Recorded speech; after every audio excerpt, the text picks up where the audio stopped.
Listen, here's the thing about What's Your Baseline is if we don't have a chance to rant here, where else are we going to rant? No one's going to listen to us if we're not a podcast. I have 2 dogs.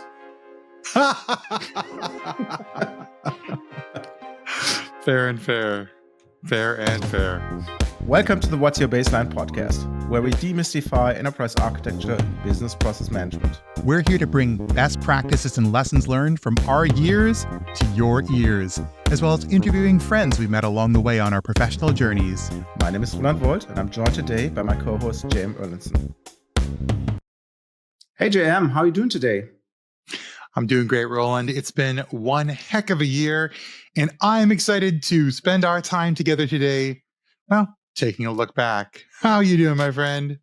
I'm doing fine, and I try to get into the holiday mood, but if we would tell the audience when we record this episode, and the fact that I wore shorts and a t-shirt a couple of days ago, that wouldn't be believable. Hey, you're in Hawaii now, Roland, right? It's always shorts and t-shirt weathered all the time. now that you say it, or as one of our friends who spends her Christmas days in Sydney this year, if everything goes right. Ooh. Yeah, so Santa Claus is on the beach. That's kind of weird. But hey, maybe we ask Kevin, who lives in Melbourne. Maybe it's just normal for people. I don't know.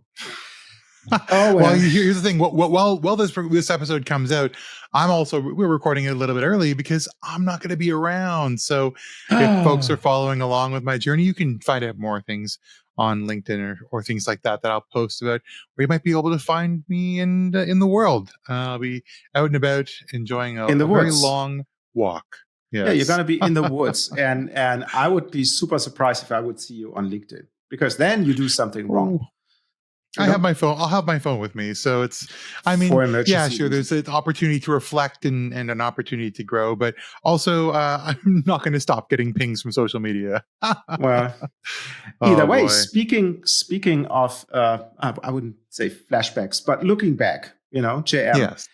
2024, 3 years of the What's Your Baseline podcast. What did stick out for you in the last year? What stuck out for me in the last year? Well, Roland, there's a lot of things that stuck out for me in the last year, which is why we're doing this episode, an opportunity for us to reflect on 2024, talk about all the things we've learned, all the things we've seen in the marketplace. So if you're excited to see maybe what our thoughts are on this year and what our thoughts are on for the year to come, stick around for the next little while as we go through things. And Roland, I wanted to start off just having our first conversation about 2024 with some industry observations. So I got to say, maybe for more than what I've seen in a long time, 2024 was a year of turmoil. A lot of mergers and acquisitions, a lot of different organizations within our space, the EA and BPM space, finding new ways of operating. And I got to tell you, we had a really great M&A episode where we looked at some of the reasons why that happened. But I got to tell you, talking to clients, there's been a non-insignificant amount of vendor whiplash this year as the space continues to sort of consolidate into things. Well, I think you're more affected than the rest of the industry.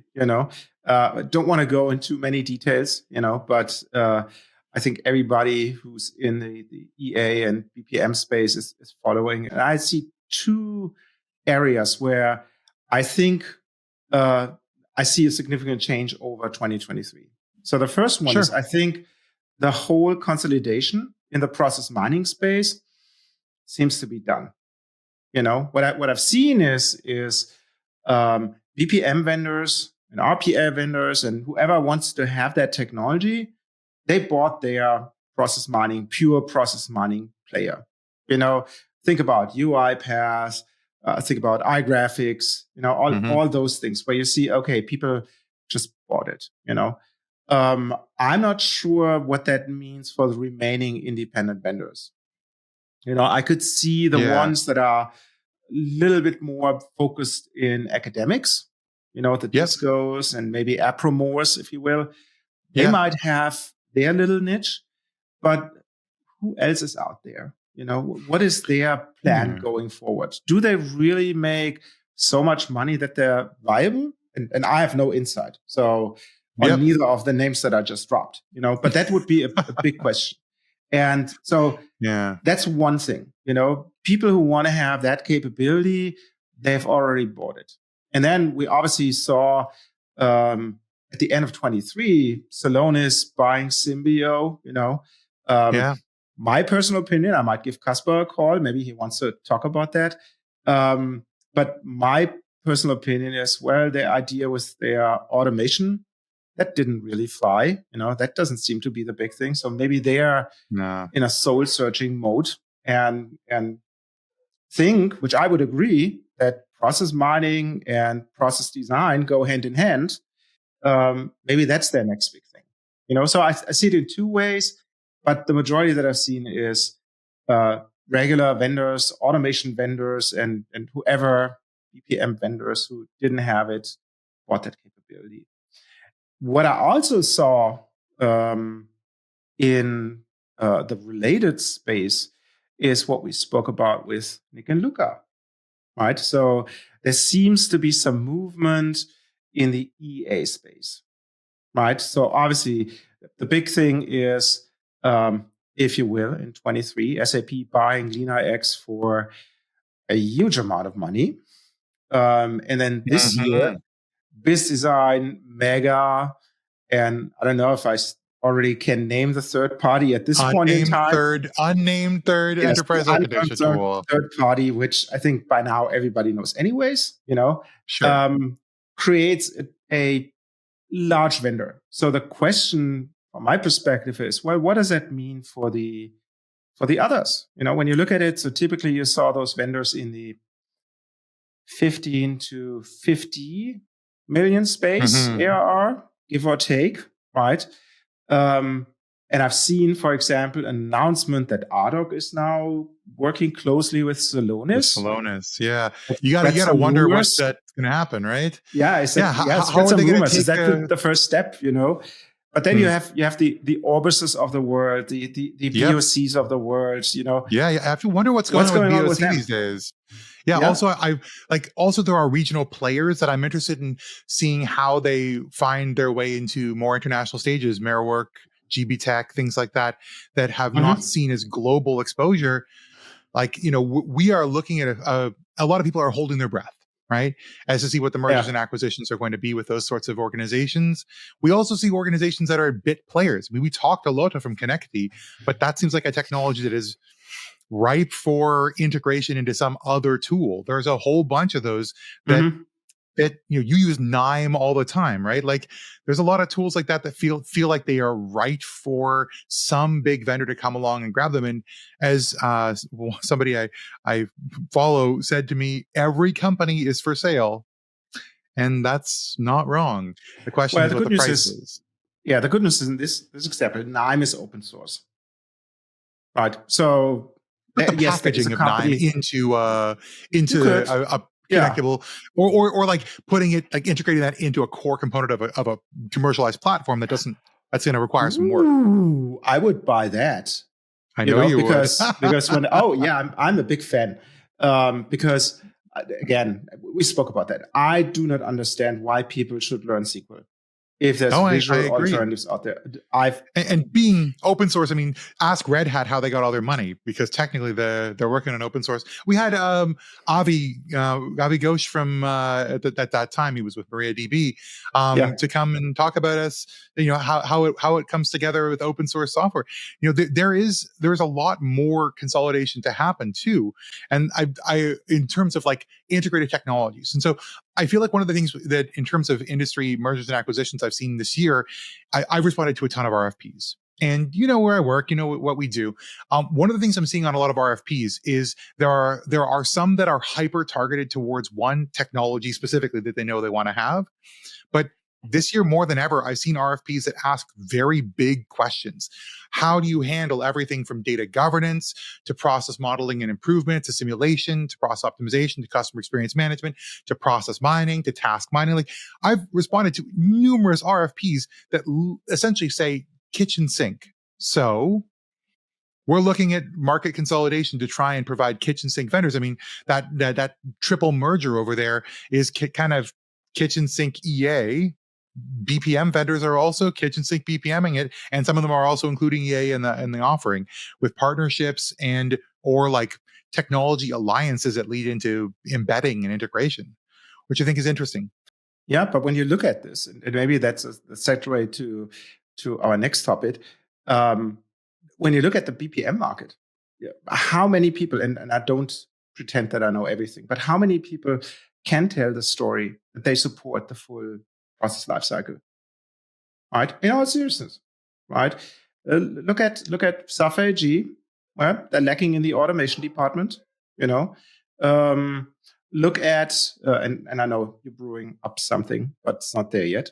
Look at iGraphics, right? Similar story, right? Partnerships is not yours.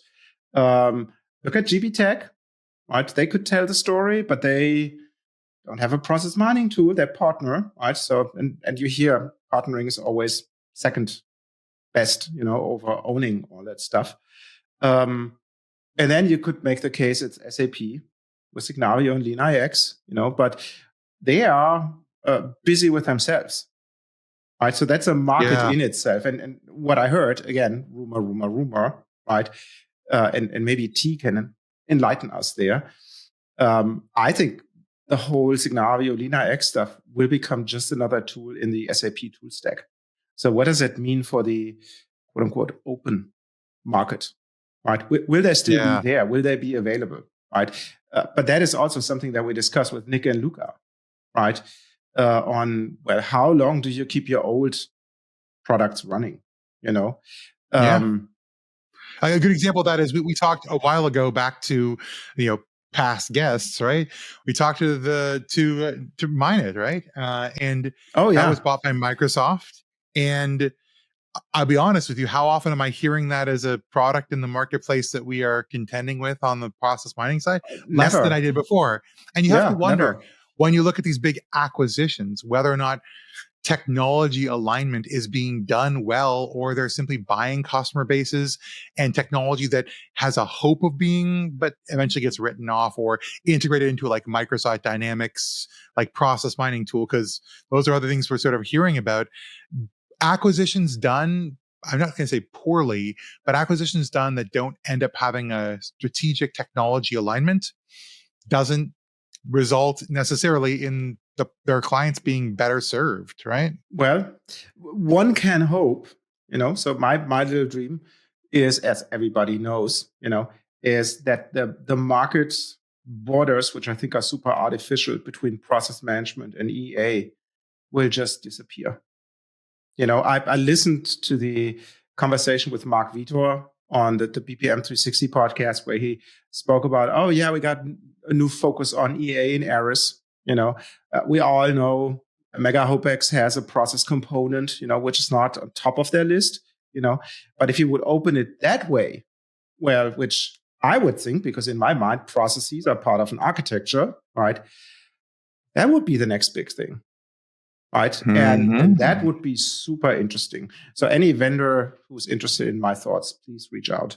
But yeah, I can see that. Let's actually move on to the next piece of the puzzle here, which is all about those use cases, because you talked about the sort of life cycle of things. I've seen so many people asking about connecting the process intelligence lifecycle.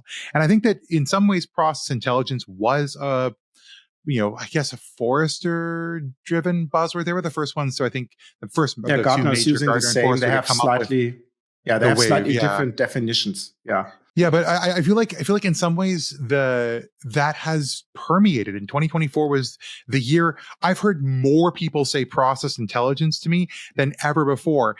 And when we look at that is a user journey or a story from understanding to analysis to road mapping and strategy to blueprinting and then to execution. Like, that's a full life cycle. And that's a big ask for a lot of organizations who are trying to not just provide technology, but provide the services. That's a much broader skill set that involves different sorts of change management along the way. But that's what people are asking for. Well, I have two thoughts on that. One is, and I had a conversation with a friend the other day this week about what is the driving tool or the driving artifact? Because when you think about BPM today, you're thinking a map, right? In the widest sense, boxes and arrows on a virtual piece of paper. Well, there's some people, like Salonis, who disagree because they come from a different perspective, and they, in their minds, obviously, that their process graph that they have is the core, the truth, Yeah. So, well, like SAP used to say that with their solution manager, the nodes of the scenario, different process different. step. Different. Right, I think but it's it's a just, little but bit they're different. different renderings of the same idea, right? But the point is, will we see a shift? Because it obviously comes with a lot of caveats. If you build everything on your mind data, well, guess what? You pay quite a coin for it. The virtual piece of paper is cheaper, as we've said multiple times before. So is that real? Is that something we will see? Or is that just a flavor of a vendor, but the BPM market stays the same? The underlying principle to say, hey, give me a map and what do I do with that map, right? And we've seen obviously other vendors who tap into that while still being on that map-based paradigm, if you will. iGraphics did a lot of stuff in that, bringing the mind data in there and push it in their simulation tool and all that stuff. Software GE, I think, is a little bit behind in that, but I heard it's on the roadmap as well, to get that data chain in the tool. I haven't heard a lot from the other vendors in that perspective. So, and again, I might be wrong, right? No, this is all this with a grain of salt, everybody. it's our thoughts on what we based on what we see, right? The other thing that's based on what we see, Roland, is you and I have talked a lot about, or at least I've actually talked a lot about this year, is operational resilience, and that the prevalence of that use case in Europe and the prevalence of that use case in Australia for DORA and for CPS 230 respectively. But I still struggle to get more than lip service for a lot of people in the Americas talking about operational resilience. I mean, there's prudent measures is a thing, but regulatory obligations have not yet come. And it feels like, and I've actually talked to vendors, to clients who've specifically said this to me. They said, like, we're going to wait until this drops. We're going to see what problems it causes, and we're going to figure this out and write it off when it comes up. And these are things that big financial institutions are writing this off. I mean, you want to talk about risk and compliance and what happened over at one of the major banks, right? Like, people are writing off billions of dollars of fines, and they're kind of making it par for the course. And I feel like again and again and again, we look at GDPR, a major thing, but started in Europe, right? Now we look at DORA, a major thing, but started in Europe. Companies are willing to write off pretty significant, like, regulatory fines, but somehow they don't think in advance that they're going to have to do something about changing their processes, using that process blueprint as a way of doing things. And it's like history's repeating itself. The same companies that found themselves not in compliance with GDPR are the ones that are finding themselves not in compliance with DORA. Well, I think you need to distinguish, right? You need to distinguish between, how do I say that? On the one hand side, multinational corporations versus local, right? If you're not doing business in the EU, you couldn't care less about EU laws, right? If your data ever passes over there, right? Like, that data sovereignty is a thing, right? Yeah, well, okay, let's be honest, right? We're talking about American firms. Yes, right? If you don't do business in the EU, sure, who gives a crap, right? So KYC, I mean, like, you could have business. Anyways, if you have European Union citizens as your customers, you could be subject to GDPR. Well, I'm believe it or not. Oh, big announcement! For those of you who haven't heard, I have dual citizenship now. Hey, you join me in that pile of dual citizens. Yeah, well, yes. I'm going to wave my little flags. But do I count as an American, or do I count as a citizen of the European Union for those guys? Or can I choose? Well, it depends on what you do on July 4th. Do you go out and do you wave your flags and you fire off fireworks? Hot dogs, you're American. Hot dogs, barbecue, it's all good. Apple pie, all that stuff. But I've done that before. So, but anyways, I see. But the point is to come back to it. So one thing is, are you a multinational and you must comply with those laws, right? The other thought is it a life-threatening event that could happen to you, right? So I'm talking IT security, cybersecurity, these type of things, right? I think everyone in the world has understood that you need to have some form of resilience against those events, right? So when I see RFIs or RFPs, they all ask for SOC 2 and all those wonderful things, show me your compliance here and all those things, right? Even when working with government here, FedRAMP is a thing, the federal cloud, there's certain standards. So I think this is a well-known use case, right? So the question is, well, which other use cases in the operational resilience area do you see? And last thought, when you say, well, the bank will write it off, right? Well, they might pay a couple of billions, but since they own gazillions, I could imagine it's a cost of business. Yeah, writing things off is bad. The thing I think that is from my perspective, one of the biggest costs and the penalties of breaking the terms of operational resilience is customer trust. That has to be a penalty. So you think about it as you as a bank were not able to protect the integrity of your operations. You faced a disruption. You couldn't prevent it. You couldn't respond to it effectively. You couldn't recover from it effectively. And you sure as heck had no plan to learn from it. I'm not going to bank with you anymore. And customer decision making, and more sort of maybe more high impact, is other institutional customers will choose to move their business elsewhere. Like that has to be the cost that they're paying, not just in regulatory obligations, because $3 billion sucks, but $3 billion a year sucks way more.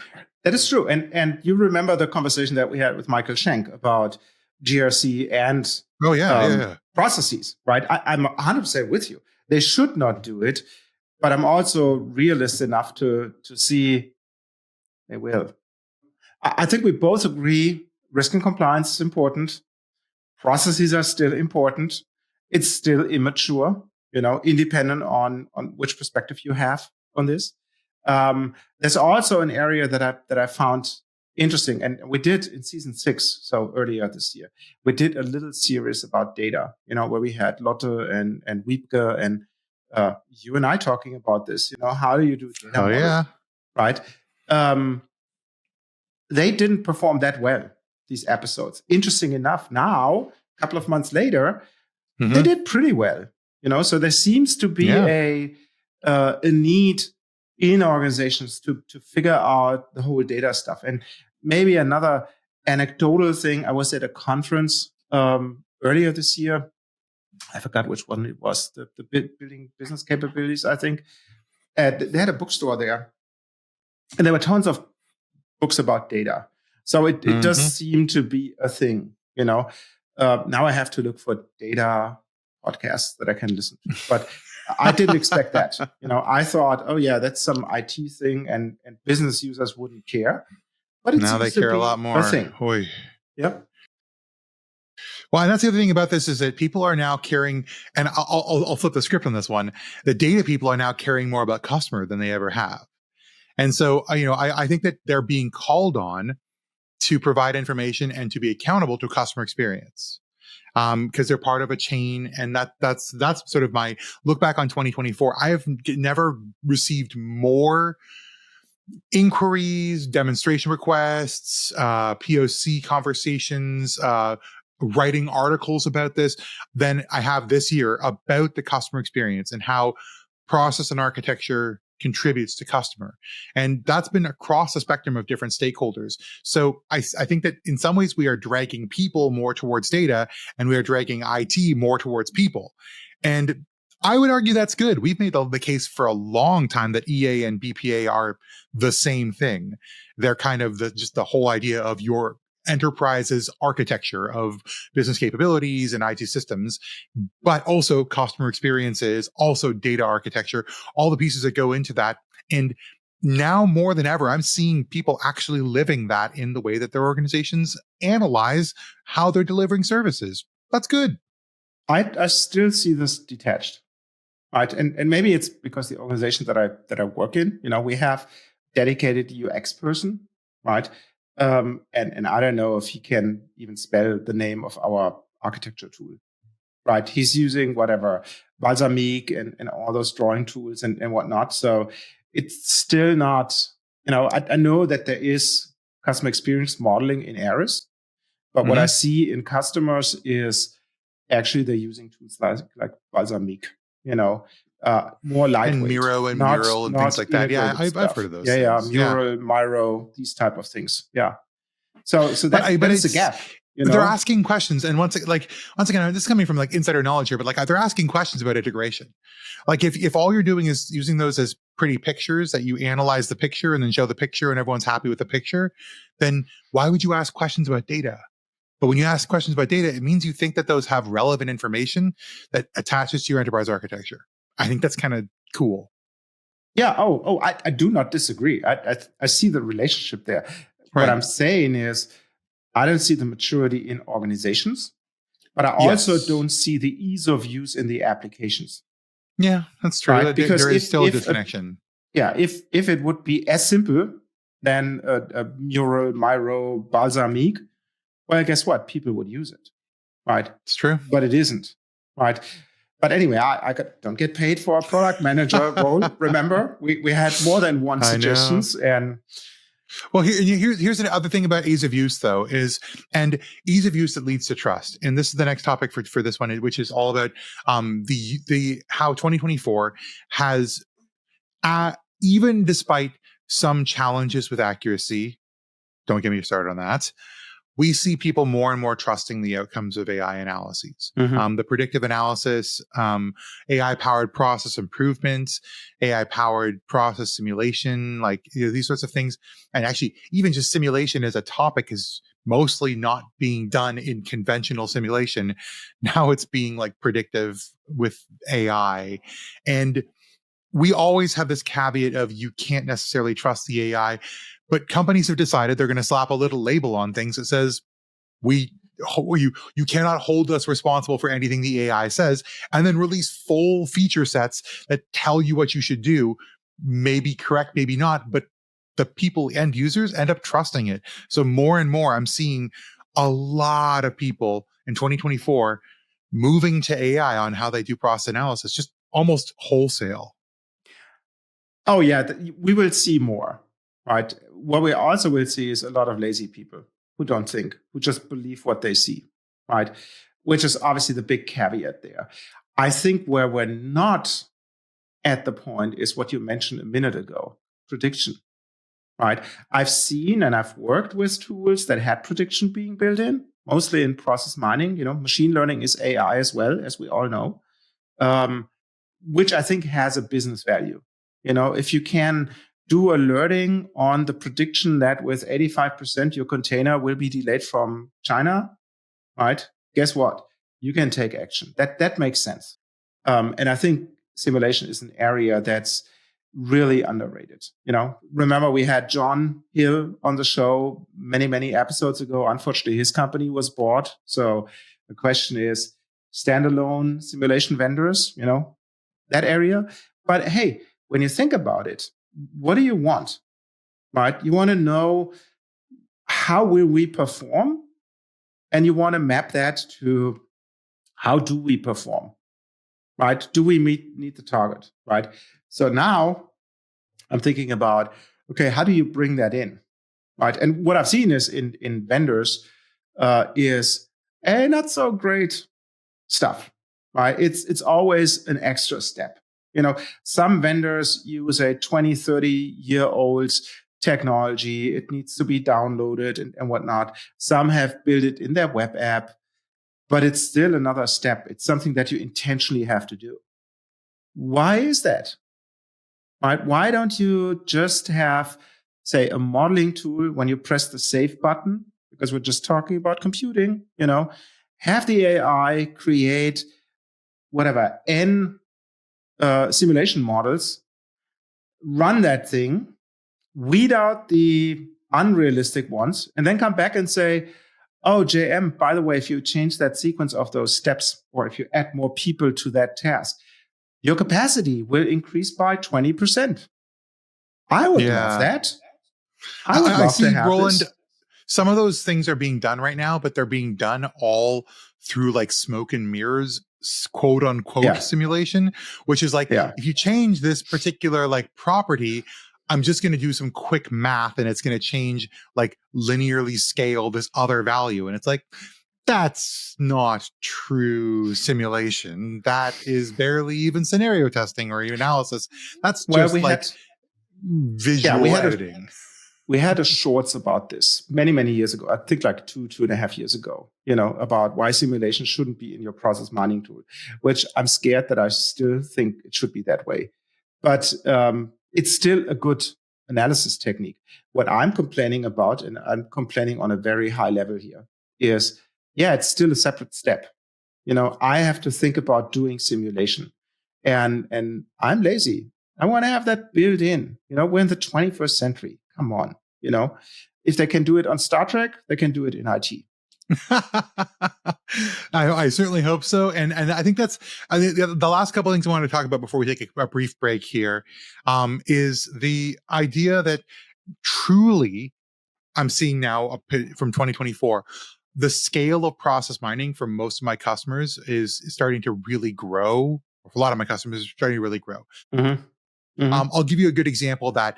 I have more customers this year who've spoken to me, more people who've asked me, consulted with me this year about process mining with events in the billions or tens of billions even that I've ever had before. That's a huge scale up. I remember process mining maybe a few years ago where people were mining out, 20,000, 50,000, 100,000, maybe a couple million at a time. Now we're looking at a lot of customers looking at billions of events, and in a lot more different systems. They're recognizing end-to-end processes that might span 10, 20, 50, 75 systems at once.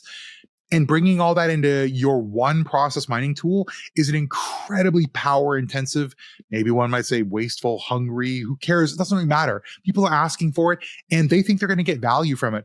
That's an interesting thing to me. Process mining truly scaled up for like global enterprises represents a level of trust we maybe have never seen before. I think it's two factors. Both are maturity. Yeah. So one is, I think customers become more mature in this, right? Yeah. Remember when we spoke with James Denning from Mineit, rest in peace, where he gave that analogy of process mining as the dashboard in your car to see how fast you drive. I'm pretty sure everyone listening to this will agree you would not hop in a car that doesn't have a speedometer, right? So I think now organizations see process mining can be that speedometer.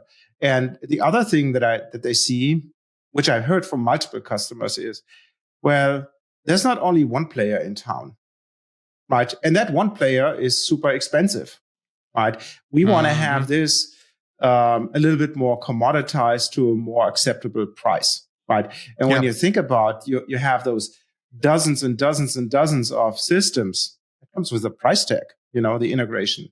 You get the processing of billions of records, that comes with it, and people will say, well, I need to be able to afford it, right? So I think you see that. My prediction is, and I think I see some trends that we spoke about earlier. My prediction is, well, pure process mining will maybe not fly for the long run. That you need to figure out something, minus the academic folks, right? I think there's a good reason for them there.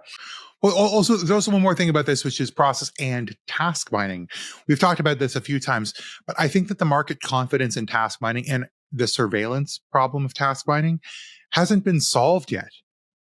And yet, this year, more than any other year, reflecting back on 2024, I've seen them mention the same breath over and over and over. Customers know what task mining is more than ever before, and they're asking for it by name. If that's the case, then vendors, we need to get better at building an integrated solution of process and task mining so they can be able to deploy that easier and faster with transparency to try and overcome some of the political barriers to surveillance and security concerns about PII, that gives you the power to understand user action, because that's what people are asking. And for 2025 and beyond, I think a lot of those barriers are going to be sort of taken away either through governance or through technology evolution, or probably through both, so that we'll be living the world of process and task mining. Yeah, but I'm just aware of one vendor who has a combined process and task mining offering. Why don't the others have they're it? being asked. You know? They're being asked for it. Listen, if I'm responding to an RFP and there's a bunch of vendors coming into the RFP and it says process and it says task, you can't respond to it unless you have both.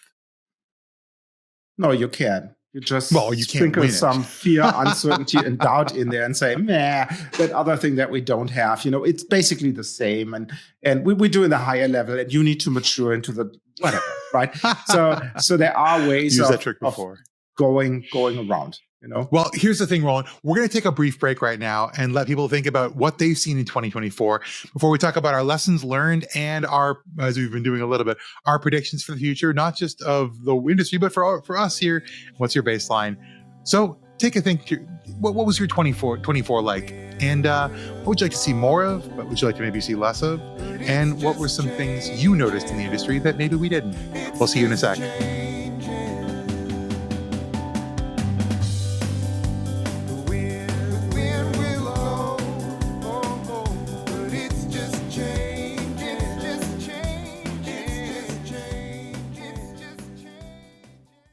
And welcome back. Well, JM, Roland. now that we have some dust on our crystal ball, maybe we go back to the original topic, which is 2024 in review. Yeah. I like to talk with you in this segment about three things, about professional review and personal, and maybe a little bit about what's your baseline. So let's start with the professional. Where did you see things coming up in that area in the last year? Yeah, I have some real lessons learned from 2024 that I think I'm going to take away. And some of them are kind of debunking phrases that I've really held dear for many years. I'll tell you one that's been dear to me for a long time, and why 2024 taught me that it maybe isn't the way to go, which is that if you're looking to save money or try and make money, you're like, let's say you're trying to shore up the profitability of an organization, and you look to save money, like cutting costs, being a more lean organization. The most you can ever save is 100% of what you spend. So there's literally like a hard ceiling or hard floor to how much you can spend. You can't spend less than nothing, right? So you know how much you spend every year to operate your business, and that's the potential savings that will widen the gap between revenue and costs. The opposite is if you grow the business, that has no ceiling. I mean, the ceiling is like the maximum addressable market. So when I talk to companies all the time, I say, listen, like if all you do is spend time cutting costs, you only have a certain amount you can save. Why wouldn't you do that and combine that or focus more on growing revenues? And it's been such a positive thing. People go, oh yeah, Infinity is great. I can see the future. But 2024, I learned some hard lessons. One of which is that's a good idea, but sometimes you absolutely just need to cut costs because you cannot continue to afford to run. And as much as I'd like to propose to people, hey, like look at the positives, look at the future, you can only build a future if your company exists, and you need to start by getting your books in order and then grow from there. I think I agree that a for-profit organization should have a look at the numbers and that they will drive behavior. But in all seriousness, without going too much into detail, I've seen situations in our industry where vendors are saving and saving and saving to clean up the balance sheet, right, and look good, who have lost key ingredients of what they're supposed to do. Right, because you can save so much, and then you lose your people in operations, you lose your people in product, you lose your people in development, so that you cannot. And I think this is the big thing. I think to grow top line, you need to out innovate your competition.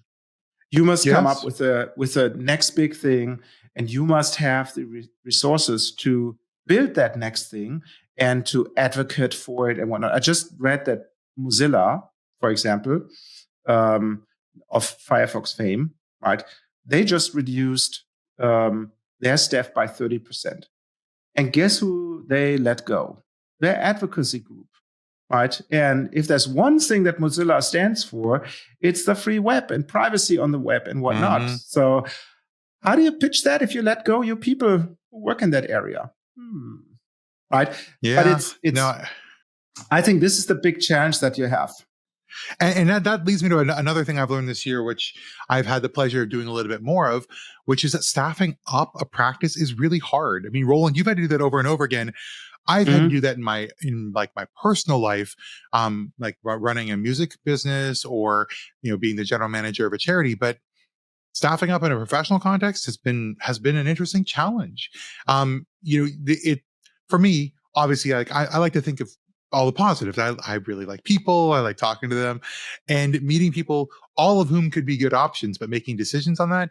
And then staffing up and enabling up people into the way of working, not just the technology or not just the sales pitch or not just the role that they're filling they've done before, but in the way of working of your organization. It's been a very interesting challenge and I've really enjoyed it, but boy, it was more than I thought it was going to be. And that was a good lesson this year. Well, welcome to the club. that is not changed. I have not seen that differently. What I've seen, what was different this year is that the job market is so damn tight. Yeah. Right. So it does not make sense. You say, hey, you have a hard time getting the right people. And then on the other side, people are laid off and they have a hard time to find jobs. Yes. So I'm just thinking, why is that? Right. And little trivia, we in the organization that I worked currently is we try to grow people and try to find people for different areas. And I was the hiring manager for a process mining analyst. I got 300 applications. Obviously I was very diligent. I read all of them, but then you read the same thing over and over. Python or SQL, blah, blah, blah. It just became a blur. They all use the same Microsoft Word template. There's nobody sticking out, right? Some of them tried. One was really, B for effort. It was like a pink background with blue font. That really didn't resonate with me. But anyway, so I wheeled down the 300 to 20. Right. And then I said, okay, let's do another round. I wheeled it down to 8. So I reached out to 8 people and only 4 replied. And I had conversation with 4 of them. So is it just a game? Don't people need to find a job? What is it? Right. So I hope, and I don't want to get political here, but since a few weeks, at least some political things are settled in the United States. So I hope that gives a little bit more confidence for organizations that they loosen up a little bit and want to go towards the investment again. Yeah, you got to hope it becomes a bit of an easier market. Yeah, because I've never seen a job market that is that tight. Right. And I just had a call this week with an old colleague of mine from that little audit company that I worked many, many years ago, who just called me and said, yeah, I can see business not great. I'm going to go on the bench in January. So the clock starts ticking. Right. Yeah. And he expects if that doesn't change and they don't find anything, well, by March, he gets his papers. Right. Which is sad. Right. We got to hope that there's good things for some people in the job market. That's the hope, that there is a renewed investment that, and that's the thing about the renewed investment is that the investment is also something that people are preparing themselves for. I think there's right now, there's a lot of misunderstanding on what the role of AI is going to be in workplace or workforce enablement, workforce force multiplying and enhancement. I feel like right now everyone's sort of wondering to see what roles are going to be not replaced, but certainly heavily augmented by AI, which would just change the numbers on what the workforce needs to be for those particular roles. So, right now, once again, there's a lot of misunderstandings, and there is some there's some lack of confidence in particularly crucial roles, decision-making roles. Right now, AI handling decision-making, a lot of organizations aren't willing to take that risk. And that's not wrong. But the truth is that they see this and they misunderstand what the potential is, or they misunderstand where the issues are. And I mean, more and more, we need executives who understand AI if they're looking to use AI in their organization. This year we had, I learned, like, a lesson learned. I had to try and solidify a very short pitch to executives that helped to get them AI literacy during the meeting that we were meeting on the idea of purchasing an AI system. And that's tough. That should be a prerequisite for this, not a during the sales pitch or after the fact. Yeah, I think that the challenge is AI is a disruptive technology. It's like the internet, it's disruptive. It changes things, good or bad. It changes things. I think where it changes things is this times it hits white collar workers, you and I, right? And that might be one reason why the job market is so tight, because people might think about, oh, do I need to hire another guy with all the benefits and the hassle that I have and whatnot? So what does that mean for the individual, right? And I think what we see is people will start side hustles. Yeah. Right. And if you don't do this today, Roland's little prediction, the guy who retires in a few years, you better start with that. Yeah. Right. Because if you are in your early mid-career, well, you got another 20 years to work. Right. And I'm 100% convinced that the job market in 20 years looks quite differently than it does today. So you better come up with something that is your thing. Right. So, well, what's your baseline is ours, JM. Nobody can take it away.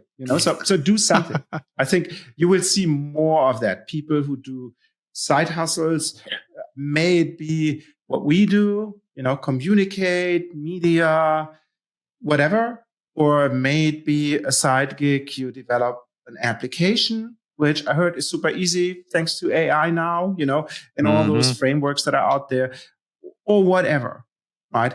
I think if you stick with, oh yeah, I just work for the man and be a good corporate citizen, I will have a job.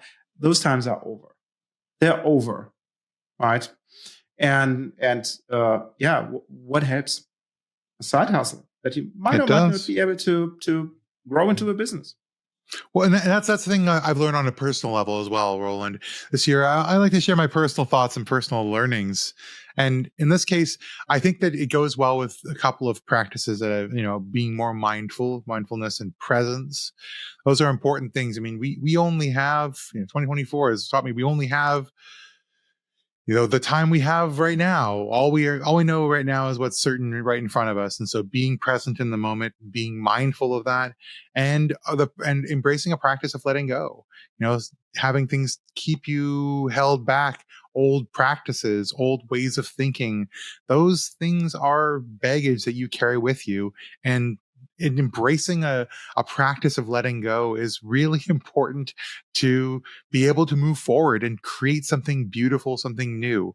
That's what a big learning for me in 2024. Well, JM, welcome to midlife. Right? You're getting into that age now, and then you start thinking about what's really important, right? But then, and you will become a little bit older, it's just a matter of time, so don't sweat it. But then you start thinking about things like legacy, when you realize your own mortality, or when you realize, like in my case, retirement, I can't see it clearly, but I'm in the mid-50s, it's not forever. I hope I don't have a 20-year runway, I definitely don't want to work for the next 20 years, right? But you're just thinking about, oh, is that it? Right. So I think that on a personal level, it's the question of, well, how do you find that balance? right? What is all that nonsense that somebody wants to sell you? Like, oh, JM put in more hours, it's so important and whatnot, where you know that it's Yeah, BS, I do right? though. And all that type of stuff. So I think that's the lesson taking away. So welcome to midlife. Have fun. It's a great time. I am having fun, Roland. I am having buy fun. sneakers and Speaking a of having motorcycle, fun, JM. Speaking of having fun, Roland, we've been having fun making What's Your Baseline, and I want to celebrate content creation because I got to tell you, this has been really cool so far. So tell me about what our year was like with What's Your Baseline, and what do you see the future of this? Because I mean, I'm really enjoying it. I think you are too. Is that another episode? So I think that maybe to keep it short, right? I also want us to be whatever in the hour-ish. Maybe this goes a little bit longer. We'll see time frame. So maybe just to rattle it down. So we see a gain in followers, which is great. So when I look at LinkedIn or Spotify or wherever they count people, it goes up. That's great. I also see, and I don't know if it's good or bad, we've established the number of downloads on a certain level, right? Which tells me there is a core group of people who find it interesting what we're talking about. A-okay, right? What I don't see, unfortunately, is a growth there, right? So I don't know, and the statistics don't tell us, It's not like, is it just individuals jumping in, liking an episode and never come back? Or is it a core listener group that are diehard fans, and all that stuff. So we'll see. And then when you look at the numbers, and I try to be fully transparent for those of you who see those posts on LinkedIn, I try to be very transparent how we're doing. We just crossed a couple of weeks ago, months ago by now, we crossed the 40,000. I don't know where we are by Christmas. So, it's luckily in the future. So we will see. But it grows. So that's good, right? The other thing that we did is, obviously, given the fact that I want us to grow, to reach more people, right, is we started formal collaborations. And by this point in time, when we publish this episode, we will have two. We had a collaboration with the BPM 360 guys on their channel, on our channel, well, ours first. We had a collaboration with the Strategish guys, and I practiced very hard to pronounce their name. First on ours, then on theirs. You remember the episode that we just released in early December with them, and so on. And we're going to do more next year because I think there's a little cottage industry in the BPM EA space of podcasts. I think we can help each other. But I also heard we had some changes in What's Your Baseline, JM. Can you talk a little bit about that? I think in 2024, we decided to move to a visual format. So this whole video podcasting thing is a big new thing for us. I mean, it adds a little bit of editing time for us to be able to both get the audio and visual, but frankly, people seemed like they enjoyed it. We particularly also moving to a slightly shorter format from 1 hour episodes, trying to move more down to 45-minute episodes. We didn't get there. Today. We didn't get there today, but in general, like moving to a little bit shorter content and much more visual. But those are a couple of things we've tried. We are very open to other things. I mean, I've been thinking about doing live streams with What's Your Baseline. I've been thinking about doing other forms of media, or publishing posts that are interactive and things like that with What's Your Baseline. Like any of these ideas that you have, our wonderful audience, please feel free to toss them in the comments below. Honestly, these are an opportunity for you to give us feedback and for us to help to drive the kinds of information and insights that help you. It's not just entertainment. It's also supposed to be educational or like professional enablement sort of thing. That's our hope for you. Yeah. And before we go into our second break, I'd like to switch to one more topic. And that is our, I don't know, is it the side hustle from the side hustle? So other projects that we do that are somehow related to What's Your Baseline or not. Yeah. Because it's either you or I doing something extracurricular, or it's something that is, even though the company pays for, it's helping our audience, if you will. But what did you see in 2024 in that area. The side hustle from the side hustle. Well, I was excited to do some more appearances on things like appearing on people's podcasts, which was really fun to be able to jump in. I know that Christopher Pillar, Process Wizard, was a little while ago, but that was really fun. And appearing on a panel show for Inside Jam was really fun. TFI, our podcast, these sorts of things. That I'm really digging opportunities to speak and tell our story, but the story that we share with so many people who are in the BPM and EA space.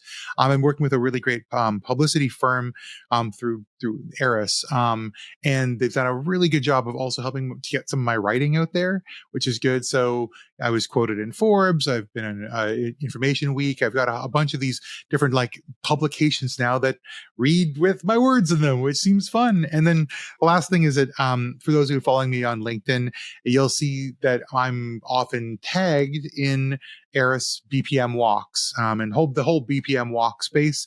I mean, I've been making these, journeys around the whole of Toronto, my neighborhood. I've got a couple of BPM walks that are not filmed in Toronto, but those haven't been released yet. It's a lot of fun to be able to walk and talk and try to compress into only 1 minute my thoughts on just a subtopic of a subtopic. And you've seen a couple of them that went out with Eric Roovers when we were filming on Toronto Island. These are really fun opportunities to sort of get the right kind of message quickly out to start a conversation, because we know that it's going to take a lot longer than that. But I like the short form things that I'm doing. And speaking of the short form things, Roland, you've been doing short form. More stuff. Why haven't I been on your BPM walks, Jay? We need to fix Toronto. That, or we could film remote ones. I'm just quietly working with somebody who is also doing a walk from very far away. We will hopefully be putting those together in the near future. You might see that. Yeah, but you hinted on that. So on my side, obviously, I had the pleasure to present on a couple of conferences. JM, you and I together, tag teaming on things. That's always fun because I love meeting people in person, right? The other thing is, as you hinted towards, I started a second podcast. It's called The Digital Formula. So for those of you who are interested and haven't heard about it, thedigitalformula.com, it's part of the gig that I currently have job-wise, like your BPM walks are company sponsored, if you will. But what we do at the Digital Formula is we extend the topics, right? Because don't want to go too much into detail. Listen to episode 1, where we currently have published, 10, 11, 12 of those, what the Digital Formula is. But basically, when you look at it, it's architecture. So that's the overlap to what's your baseline. But it also includes service management, because I think you need to say, okay, which services do we provide to the organization, right? And then architecture enables it. And then the third big topic that we have is, well, how do you deliver that? And we do have an agile practice, and we have the practitioners talk about agile. So it's that mix, that Venn diagram, if you will, and we sprinkled a little bit of UI and other things in there, which are topics that the firm is taking care of. Roland, that is fun, and I love it. But that was looking back from our perspective. How about you, audience? Look back from your perspective. What were your side hustles? What were your personal lessons learned? And what did you create in the year that you're really proud of? And what do you think's coming for next year? We're going to leave it for a brief moment for you to ponder that through. We'll come back with our final predictions and thoughts and an exciting conclusion for this season of What's Your Baseline?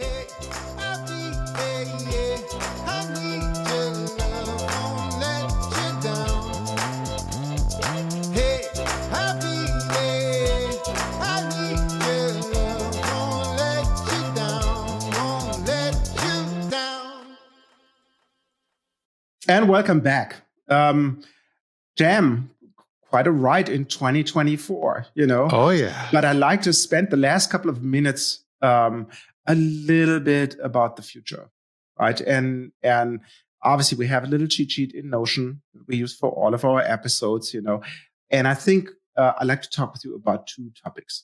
One is, what do you see as, industry trends? JM and his predictive engine for where the world will go, and then I like to talk about, because I enjoy it so much, the content creation. What do we do here at What's Your Baseline? what you can expect in the next year. So maybe Yeah. we start with the industry. So dust off your crystal ball and let me know what you think. Well, in my crystal ball, in 2025, I see obviously a lot more evolution of AI, but particularly I'm seeing AI for 2025 starting to be segmented into more proprietary models. Right now, there's a lot of people using the same models for AI. There's a couple of reasons why that's not great. I mean, obviously, anti-competitiveness is a big issue there. So the idea that multiple different competitive vendors could be using the same AI to do the same calculations had that problem with price fixing flights. So specific proprietary data, proprietary models, that's going to be an AI differentiator in 2025 and beyond. I think that's a big part. Second thing is that I think organizations are really going to have to struggle with figuring out how to empower people to use AI, but use the right AI. And the fact of the matter is they're going to be using shadow AI like they did shadow IT, and you kind of have to get used to that. I don't think there's a way to eliminate that effectively right now. So a good example is like you might have an official image generation source you expect people to use. You have Microsoft Designer, and that's what you want them to be part of. But guess what? They have a million different ways they can do it, and image generation for the marketing team is going to come from whatever makes sense to that person. It's very hard to outlaw it. You need to embrace and figure out how you're going to work within that ecosystem. And it's super risky. The other thing is that I think that AI analytics is going to get better and better. Right. And people have to start understanding that a lot of the analytical predictions of what people are going to be seeing in the future with this process or this architecture, it's going to come from AI and it's going to be more timely. There's been a lot of like predictive analysis that has taken a while, lots of power, lots of different engines running to try and give you predictive analytics. Right now, I think AI is going to make that much more at your fingertips. And we think of this as the word augmented AI or augmented process, which is that AI is going to pop in mid-process and tell you, I think something's about to happen that goes wrong, and it's going to give you the tools you need to solve it. You need to start trusting that kind of like somebody's holding your hand and shepherding you to the right piece of the puzzle. And lastly, I think that this whole AI system has to be governed. I mean, we saw the veto of the AI bill by Governor Newsom in California, the first of a state level in the United States that was going to be passed.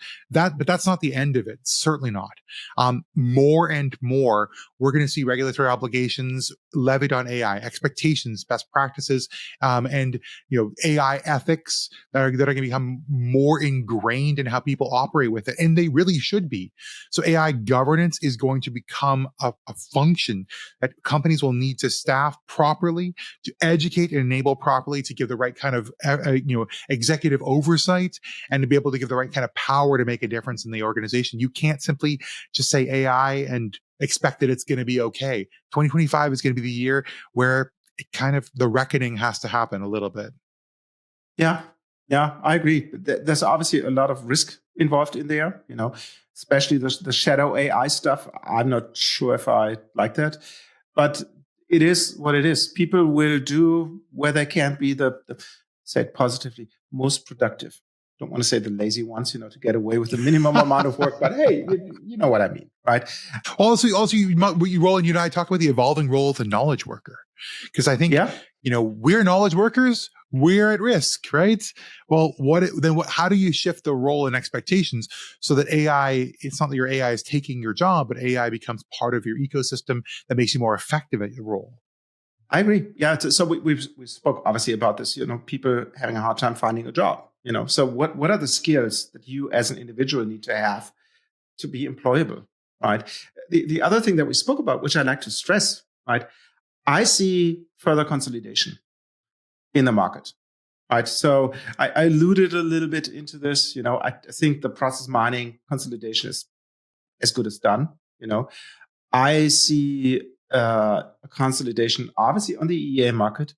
I also see a consolidation coming on the BPM market, right? So it will be fewer players. And the question is that good?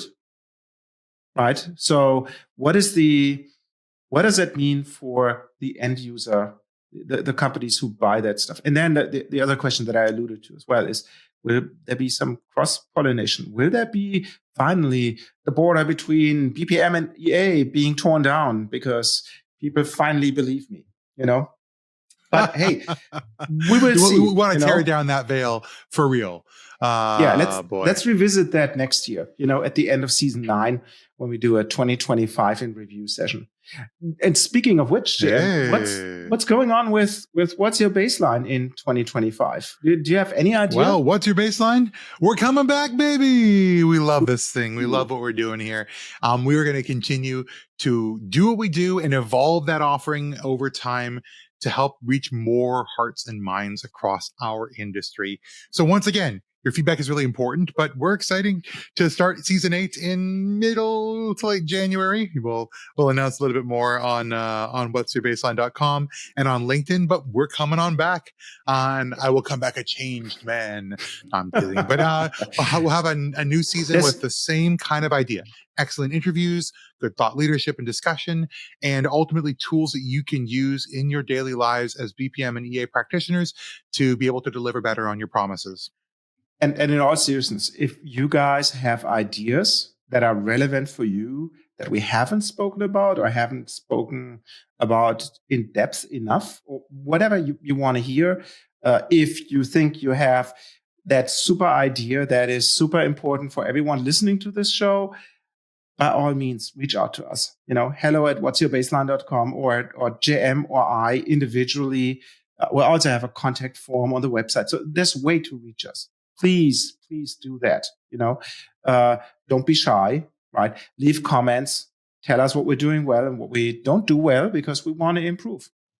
So yes, I also want to make a commitment for you, Roland, because not only What's Your Baseline, but the author, Roland Volt, will be over the course of 2025 releasing 2 different books. So keep your eyes peeled for that, folks. You heard it first here. Now that it's out in the open, I have to admit, I'm currently writing on 2 books in parallel. And yes, you may ask the question, why don't you just finish the first one and then write the second one? Boring. So I will release the first book sometime in Q1, right? So it will be about successful architecture implementations. And I'm not talking about obviously building houses. I'm talking about the stuff that we talk here, EA, BPM, because it's all the same. So it should be a practical guide. Now you heard 2 words, successful and practical guide. It should be a practical guide for everyone who's interested in that topic. How do I do that? So not about, I will use a tool for example purposes, but it's not about implementing the tool, if you will. Right, per se. But I needed one to say, this is how it looks for this example. But anyway, so we'll talk about that. I'm currently learning a lot about self-publishing, right? And kudos to Mike Schenk, who wrote a book with a traditional publisher, and he shared some insights. And I said, nope, don't want to do this, So that definitely helped. But I obviously need to learn a lot of stuff, The second book that I'm currently writing on, the working title is Successful Process Mining Projects. A practical guide, same words, to doing a mining project, right? Need to wordsmith it a little bit more. But this will be slightly different, right? It will obviously talk about process mining and all that, those buzz terms that you hear and whatnot. But I've developed a 6-step process for those process mining projects. And what I see is, and you mentioned it earlier, there's a more demand on process mining. So therefore, there's more demand around, well, how do I do this? And that 6-step process, and whatever, Olaf will smile now because he has been through this multiple times with me at clients, that is proven, right? So I thought it's a good idea. This is a little different because it will also have a little bit of a workbook character. So you will be able to download source files, and then we go through the 6 steps, and you can do that in your data modeling, your mining tool, and try to replicate what I'm writing down there and see if you find the same conclusions, right? So, but that is 2 things which are obviously an effort, right? And when I think about Olaf, I spoke with him this week and he says, who in the world is reading books? Right. So that would be a very, very fair question. Right. So, dear listeners, and now I put my book marketing hat on. Let me ask you, are you interested in those two topics? Right. Are you even be interested to be a reviewer? Right. And the big thing that I learned is you want to have as many reviews on Amazon on publishing date and pre-orders and all that type of stuff. So for those of you who are willing to, that's my offer, when I'm at that point, for those of you who are willing to be a reviewer and will be happy to write me an honest review, doesn't have to be good. If you think it's crap what I wrote, please say so, right? But who are willing to give me an honest review on Amazon at that point in time, right? I will have a limited amount of seats for this. So reach out to me when I'm at there. Happy to send you a pre-version of it, of the manuscript. Happy to bring in your content feedback, but obviously the price of admission, if you will, is you should be willing to write me a review. And again, could be good or bad, 0 stars, 5 stars, whatever. Everything in between. For the Germans on the call, 4 stars in the rest of the world means 5 stars, right? So, anyways, so that offer is there. Just reach out to me and we'll see what we can do. My current thinking is the first book, the Successful Architecture Implementation, should be published sometime in Q1. And so we're talking about after the holidays about review, editing, and all that type of stuff. And I already have to thank some people who play that role today. Well, thanking people is a part of this podcast, my friend, because this is a huge thank you to all of our listeners. And you've helped propel us this far, and we're excited to help propel us the next phase of our chapter with What's Your Baseline. Please keep your eyes peeled on what'syourbaseline.com. Please make sure you comment, like, share things on LinkedIn, and get back to us. Roland has just asked for a couple of pieces of feedback. I'm Roland. I will review it, yes, and I will give you some number of stars equal to my thoughts. You're supposed to write the foreword. Come on, you signed up for this already. I know. Listen, it'll be fun. So once again, thank you so much, everyone, for coming along. Hopefully you're celebrating your holidays in style, and we will see you for season 8 in the new year, 2025. And until then, I've been J.M. Erlandson. And I'm still Roland Wold. And we'll see you next year.